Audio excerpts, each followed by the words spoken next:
everybody, this is Ernie, and now that it's wedding season time, I noticed, unfortunately, I see a lot of DJs posting their wedding setups, and there's a god-awful one I saw about a week and a half ago. It was terrible. It looked like this. Here we go. It looked like that. That's good for a like a job doing a dance party, rave kind of thing, you know. But for a wedding, unless they're serving Subway sandwiches and pizza for the dinner, I wouldn't go ahead and post something that looks like this, saying that you are a wedding DJ. It's just next to awful. It's it's terrible. Anyway, but if this is what you have, if you have CDJs or a Denon and a mixer and a laptop and a speaker, and you don't want to carry around a table, a rolling table, a facade, and this is all you can afford, or this is the only kind of table you can fit into your truck or your car, then let me show you how to make it look a little bit nicer than this. This is terrible, and someone had the nerve to post their wedding DJ setup that looked primarily like this. It's get out of my shadow. Wires going all over the place, and it just looks awful. So let me clean it up and I'll show you what I did. All right, before we clean up this hot mess here, I'm going to tell you what you're going to need to buy. All your cables should be 6 feet long. Here's a monster cable, RCA to RCA. This is 6 feet long. Here is a 7 foot. They didn't have a 6 foot. 7 foot Cat 6 cord for the player. Now, if you don't have a player that uses a Cat 6 and a router that's on a mixer, then you won't need that. But if you do have a Pioneer, a late model Pioneer, or a Denon DJ SC series, you're going to need the Cat 6 cable, maybe 6 or 7 feet. And you would need a 6 foot, this is a 6 foot USB A to B 6 footer. Get these anywhere. You get them on the eBay too. It's pretty cheap there. 6 foot. And basically that's all you need to clean up your hot mess here. I mean, it looks terrible. I mean, if I had a wedding DJ set something up like this, I would tell them to go home. Anyway, let me go back and let me clean it up so it won't look as horrible. I can't. I'm not going to perform miracles now, but I'm just going to clean it up to show you that there's a cleaner way to have a setup like this. First of all, if you have a digital mixer and a digital player, you're not going to need the regular RCAs for this particular unit, the Denon, which has a dual output.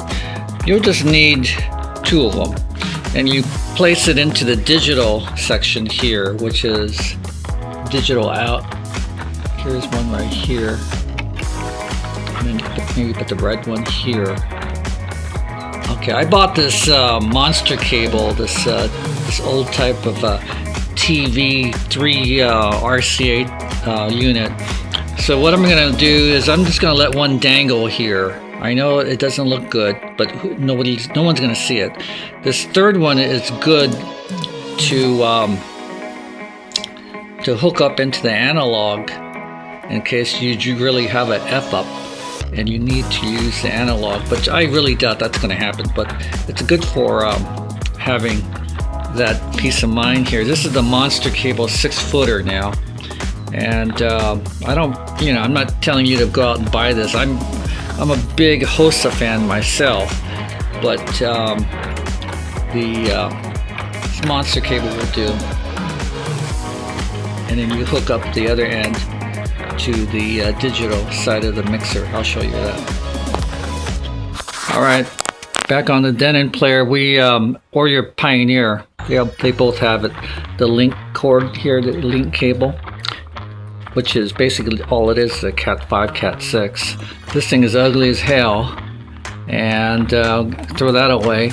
We have our new 6 or 7 foot Cat cable. It doesn't matter what color it is, just get one that's 6 or 7 feet long, stick it into the link, and you're all good to go.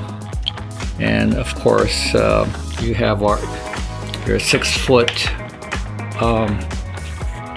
USB cable. And what we're gonna do, we're gonna get all of our cables here, which is a hot mess, and we're gonna dump them all, including the electrical cord. We're gonna dump it all to the front. Okay, so now we are going to clean up the mixer front.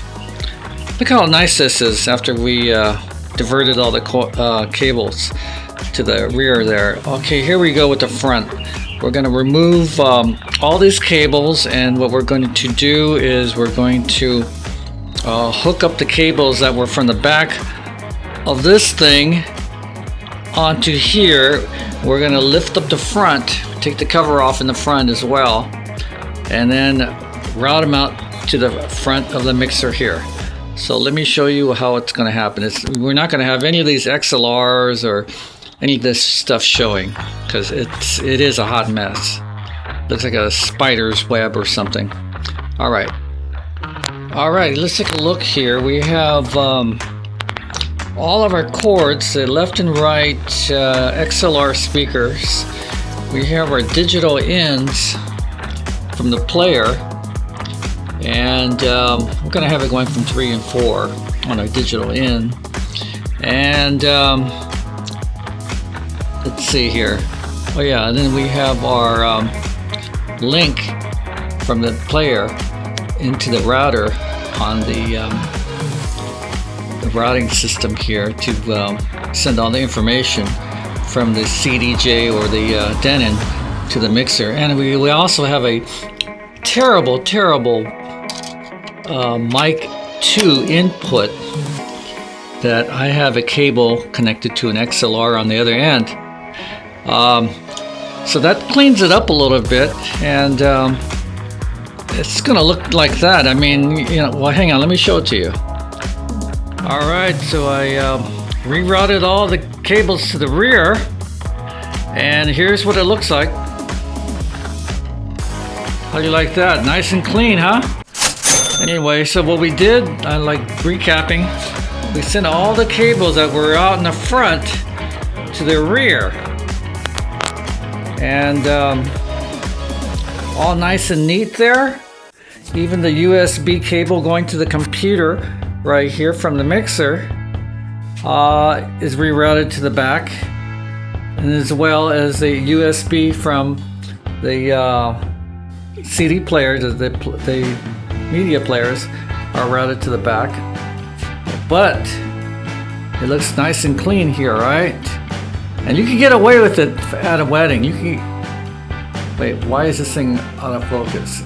Okay, you could get away with having a setup like this at a wedding. It's not bad.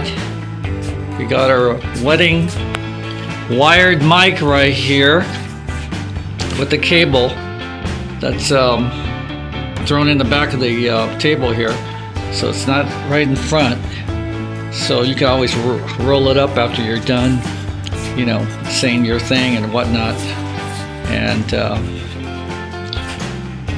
pull it out. It goes out pretty. This is a 25-foot cord.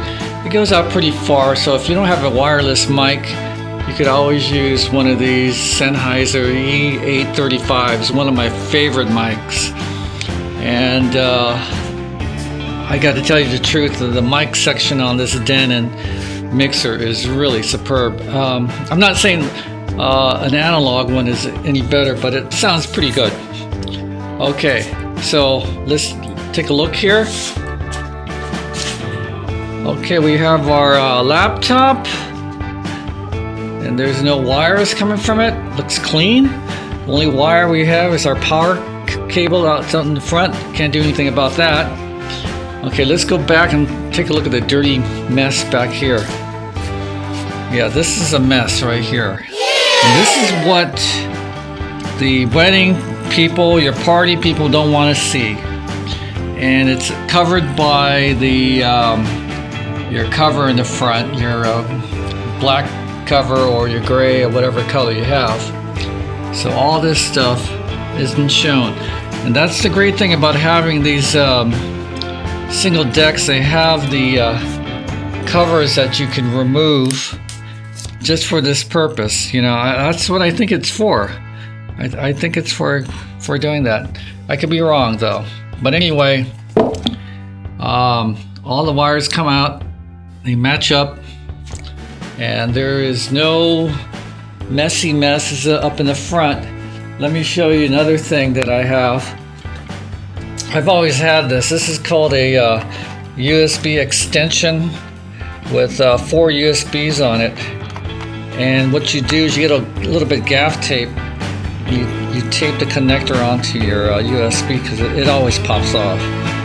So that's a good little trick there, adding a little gaff tape to your USB. Anyway, and here is the CD player and the mixer USB connected to it. And you're on your way, man. I mean, it looks pretty nasty back here, but no one's gonna see it because you're gonna be behind this table. And that's basically what it is when you're doing, at least when you're doing a wedding. You could have it like this at a party too, but corporate events and weddings, if you don't have enough room in your vehicle to buy a rolling case or you know, something nice like that, then you know, this little table is good enough. You know, just cover it up. I have a Toyota 4Runner, and there's no way I could put a big you know, rolling case in there. So you know, I can afford it. There's no doubt I could afford $3,000-$4,000 for a rolling case. But the problem is there's no room. I'm not going to buy a van just for like maybe 3 or 4 weddings a year. So this is good enough. Well, anyway, this is Ernie saying keep it clean, keep it nice, and you know, so you won't look like a jackass. All right, take it easy, everybody. Bye-bye.